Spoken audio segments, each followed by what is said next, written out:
Now that we've been rehearsing and it's really coming together, I think it's a very funny, sensitive show. Steve Guttenberg was once one of the biggest comedy stars in Hollywood, known for films that dominated the box office and defined an entire era of entertainment. But behind the fame and constant spotlight, his career took a very different turn over the years. From major hit movies to a quiet step away from the industry, his journey didn't follow the path most people imagined for a star of his level. So what really happened after Hollywood moved on? Join us as we break down the rise, the peak, and the surprising changes that followed in Steve Guttenberg's life and career. Brooklyn years. Steve Guttenberg was born in 1958 in Brooklyn, New York, a busy and crowded part of the city where life moved fast and families often had to work hard just to stay steady. He was born into a Jewish family, and his early childhood was shaped by strong family routines and a typical working-class New York environment. Not long after his birth,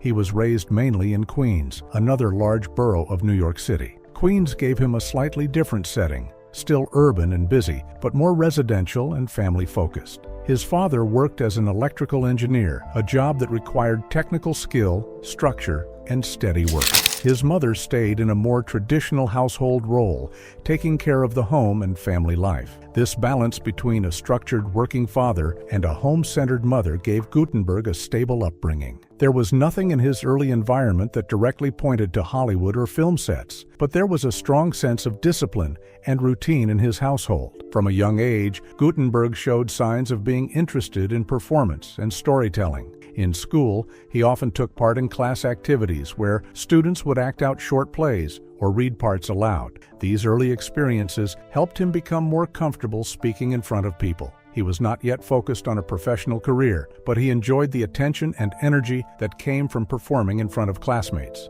As he grew older, his interest in acting became more noticeable. He attended local public schools in Queens, where he continued to participate in school plays and creative activities. Teachers and classmates began to recognize him as someone who naturally leaned toward comedy and performance. He was not known for being loud or disruptive, but he did show a clear interest in making people laugh and entertaining others in simple ways. During his teenage years, Gutenberg became more serious about performing arts. He joined drama programs outside of regular school and attended summer workshops focused on acting and theater. These programs gave him his first structured training in performance. He learned basic stage skills, how to project his voice, how to understand a script, and how to work with other young actors in group performances. These experiences helped him understand that acting was something he could take more seriously, not just a school activity.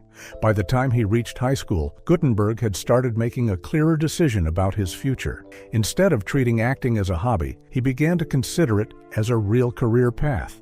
This shift did not happen overnight, but through repeated involvement in theater programs and growing confidence in his abilities. He started focusing more on opportunities that could help him improve his skills rather than just participate for fun. After high school, he took steps toward formal training in acting. One of his early moves was enrolling in the Juilliard School's drama extension program. This was an important step because Juilliard is known for serious and structured performing arts training. Even though his time there was not long, it exposed him to professional-level expectations and discipline in acting. He also spent a brief period at SUNY Purchase, another school known for its arts programs. At Purchase, he continued to build his understanding of acting, working alongside other students who were also aiming for careers in performance.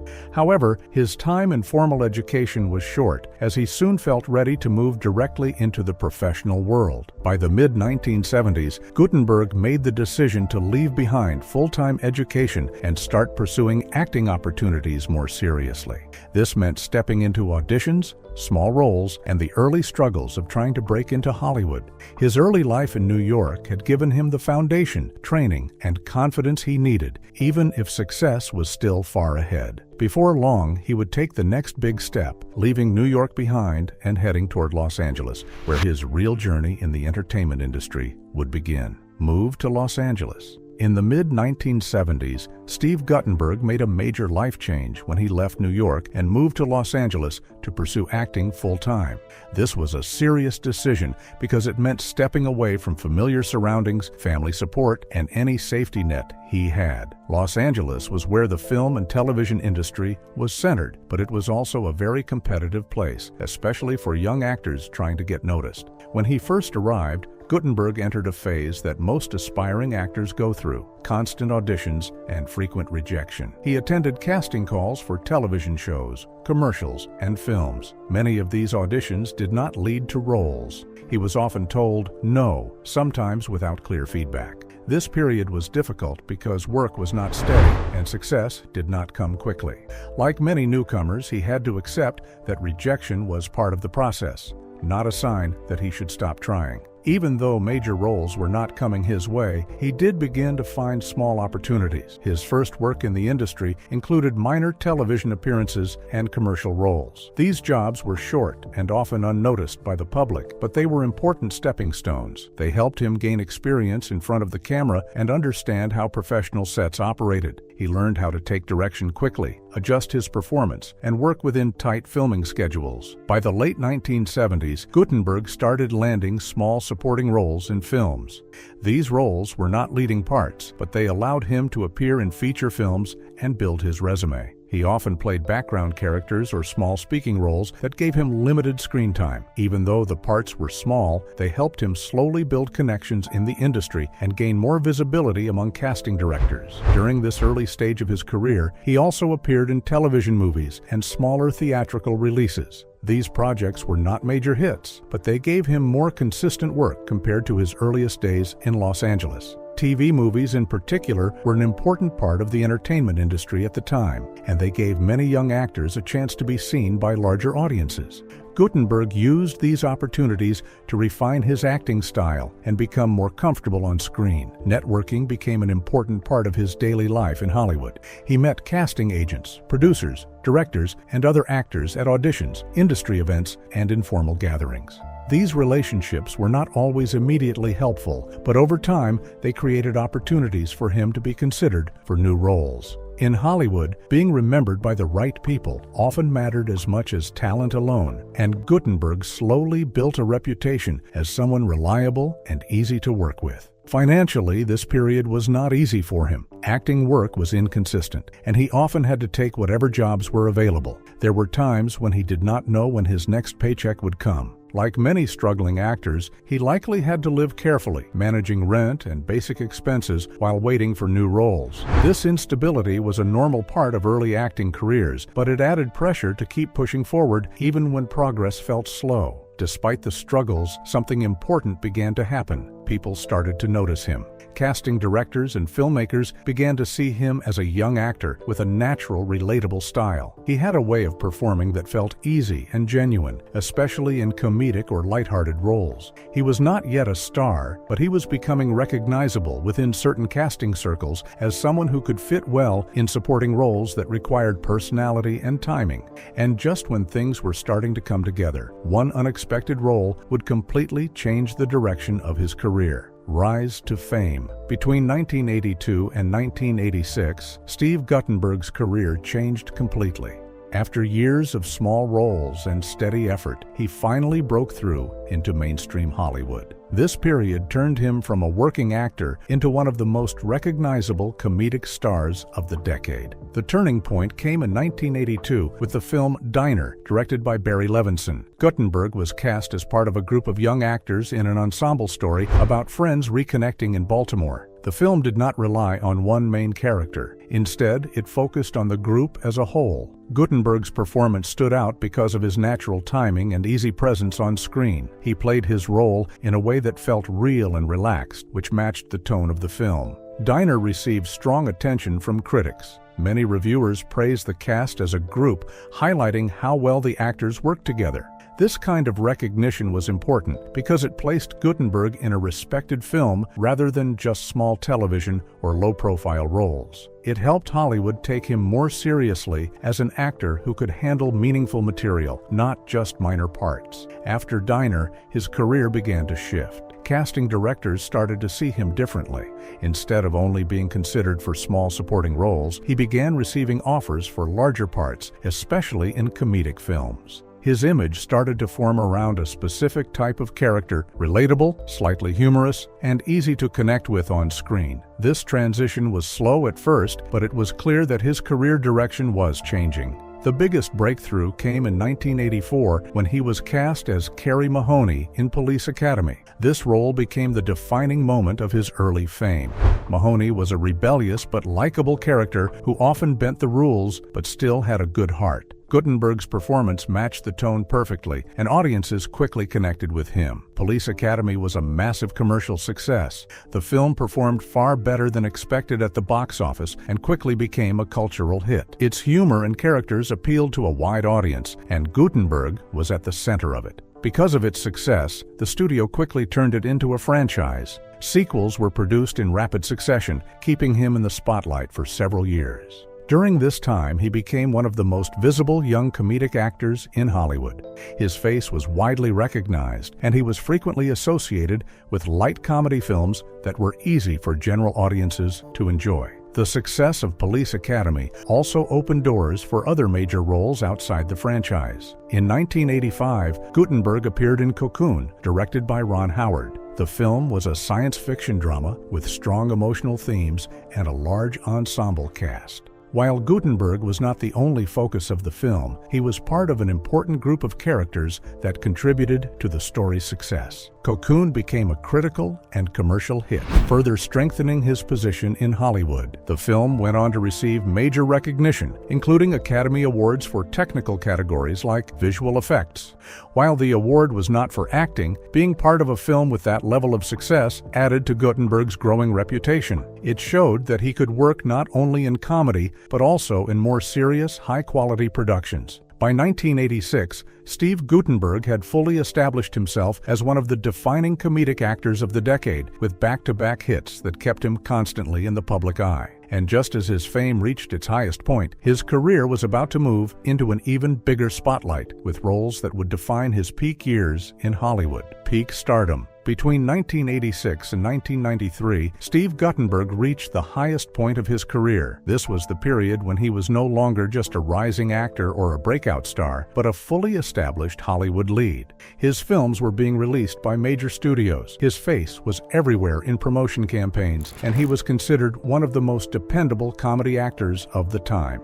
One of the biggest moments of his career came in 1987 with 3 Men and a Baby. In this film, Guttenberg starred alongside Tom Selleck and Ted Danson. The story followed 3 men suddenly responsible for raising a baby, which created both comedic and emotional situations. Guttenberg's role helped anchor the film's humor and warmth, and the chemistry between the 3 leads was a major reason for its success. 3 Men and a Baby became the highest-grossing film of 1987 in the United States. This was a major achievement because it placed Gutenberg at the very top of the box office. It was not just a successful film, it was the most successful film of the year. This moment solidified his position as a leading man in Hollywood, not just a supporting comedic actor. At the same time, he continued his work in the Police Academy franchise. The sequels, Police Academy 2, 3, and 4, were released in quick succession. These films kept his original breakout character, Carrie Mahoney, in the public eye. Although critics were often divided on the quality of the sequels, the films continued to perform well commercially. The franchise became a long-running part of his identity in Hollywood. During this period, Guttenberg appeared frequently in family comedies and ensemble films. Studios often cast him in roles that required a friendly, approachable personality. He became known for playing characters that were lighthearted and easy for audiences of all ages to enjoy. His presence in these films made him a familiar name in households across America.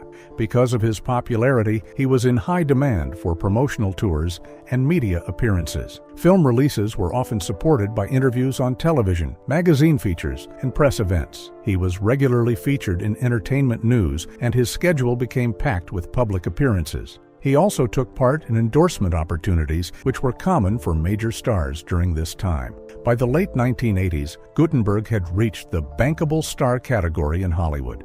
This meant that studios believed his name alone could help a film succeed at the box office.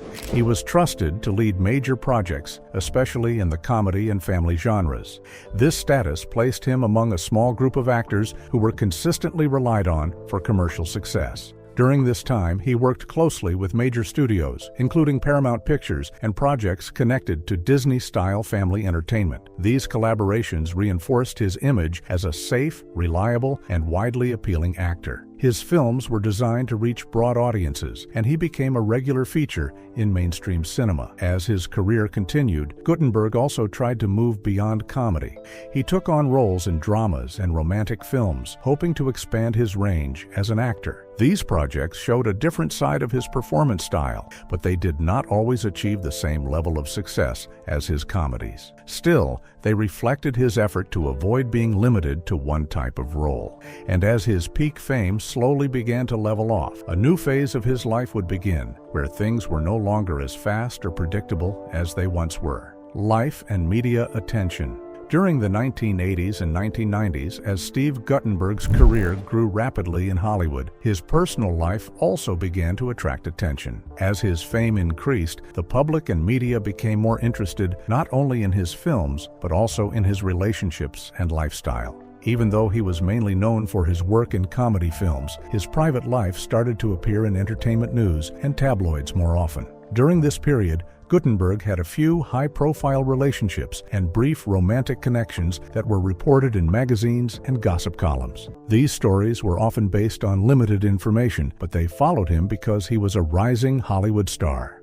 Like many actors of his level of fame at the time, even casual dating could become public news if it involved another well-known figure or model. One of the most important events in his personal life came in the mid-1980s when he married model Denise Bixler. Their relationship gained attention because it brought together a rising film actor and a fashion industry figure. The marriage was covered in entertainment media, as fans were interested in the personal life of one of Hollywood's most popular young stars. However, the marriage did not last, and the couple eventually divorced. The separation was handled privately without major public drama, but it still became part of his overall media story.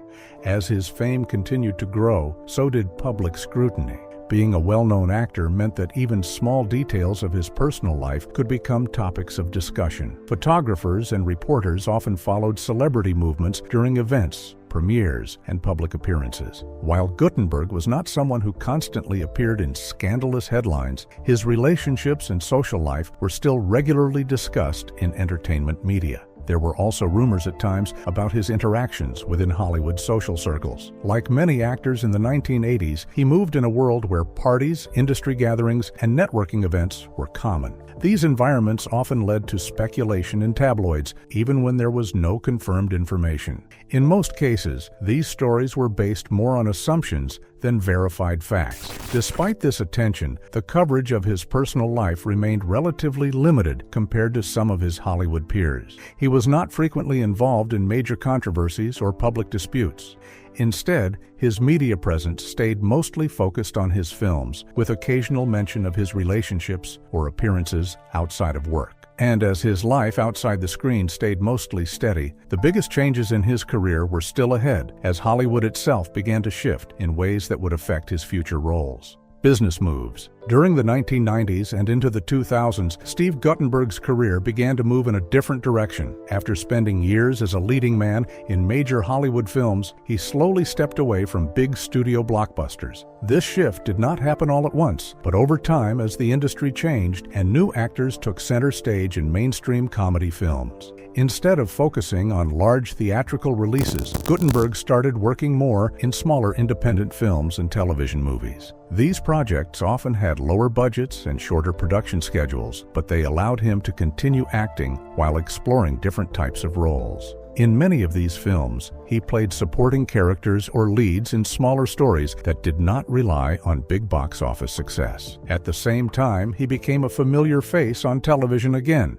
He made guest appearances in popular TV series and sitcoms, often playing light comedic roles or brief character parts.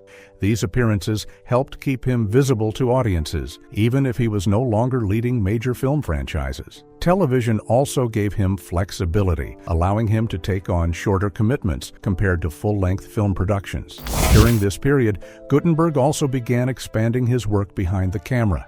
He explored directing and producing smaller projects, stepping into roles that gave him more creative control. While these projects were not always widely known, they represented an important shift in his career. Instead of only acting in front of the camera, he started to understand and participate in the production side of filmmaking. Outside of film and television, he also became involved in charity and public service work. He supported youth programs, especially those focused on education and personal development. Literacy initiatives were also part of his public efforts, as he took part in campaigns that encouraged reading and learning. These activities showed a different side of his public life, focused less on entertainment and more on community support. He also participated in disaster relief efforts and public awareness campaigns. During times of natural disasters or public need, he contributed by helping raise awareness and supporting fundraising efforts. These appearances were often done through public events, interviews, or charity gatherings, rather than entertainment projects. In addition to screen work and charity involvement, Guttenberg occasionally returned to stage performances. He appeared in Broadway and theater productions, which required a different style of acting compared to film and television. Stage work gave him the chance to perform live in front of audiences, something that many actors find challenging but rewarding. These appearances were not constant, but they added variety to his career during this time. And as his career continued to evolve across different areas, the next phase would bring new challenges as Hollywood itself began to move further away from the style of films that once made him a household name. Decline and industry distance. During the 2000s and into the 2010s, Steve Guttenberg's career went through a clear shift. After being one of the most recognizable comedy stars of the 1980s and early 1990s, his presence in mainstream Hollywood films began to decrease. This change was not sudden, but it became more noticeable as time went on, and new actors took over leading roles in major studio productions. One of the main reasons for this decline was the way Hollywood casting started to change. Studios began focusing on new styles of comedy and different types of actors.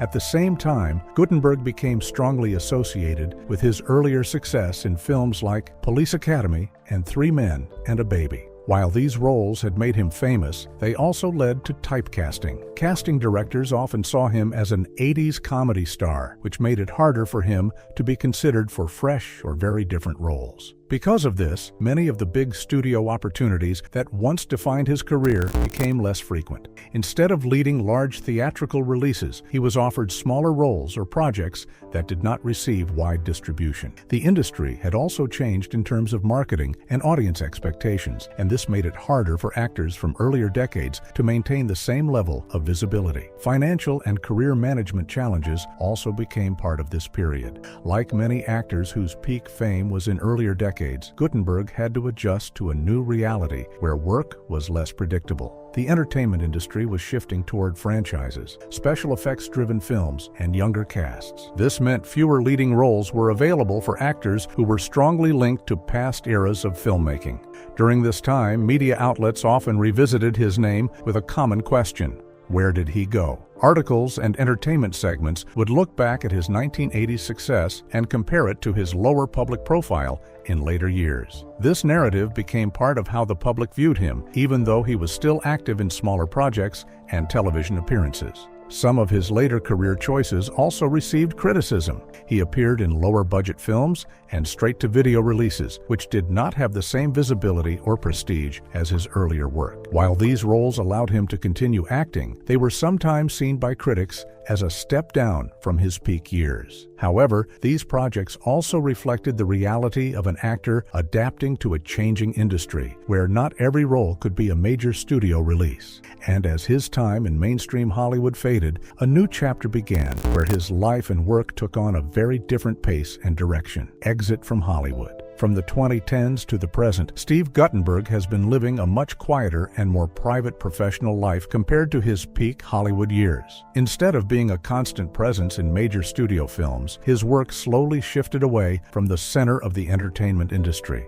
This change was gradual, not sudden, and it reflected both the natural aging of a career and the evolving structure of Hollywood itself. Over time, he began stepping back from large Hollywood-centered projects. The fast-paced cycle of big studio productions, major press tours, and constant public appearances became less frequent in his life. Instead, he focused on smaller-scale creative work, choosing roles and projects more carefully rather than taking on a heavy workload like he did during his peak years. A major part of this later stage of his career involved selective appearances in film and television. Rather than leading blockbuster films, he often appeared in smaller independent movies or guest roles in TV productions. These roles allowed him to stay active as an actor without returning to the intense spotlight he once experienced. They also gave him the freedom to choose work that interested him personally rather than what was expected by major studios.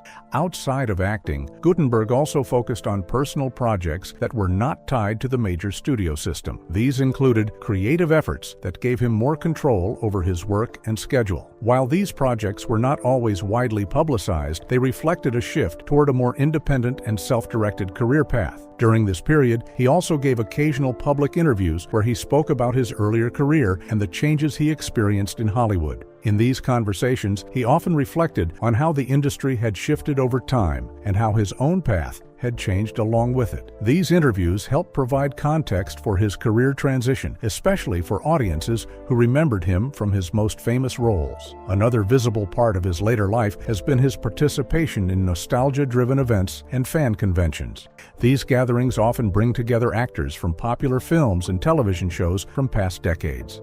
At these events, Guttenberg has been able to connect directly with fans who grew up watching his films. These appearances are usually more relaxed and focused on appreciation of past work rather than promoting new, major releases. If you enjoyed this deep dive into his life and career, don't forget to like the video, subscribe to the channel, and turn on notifications so you don't miss our next story.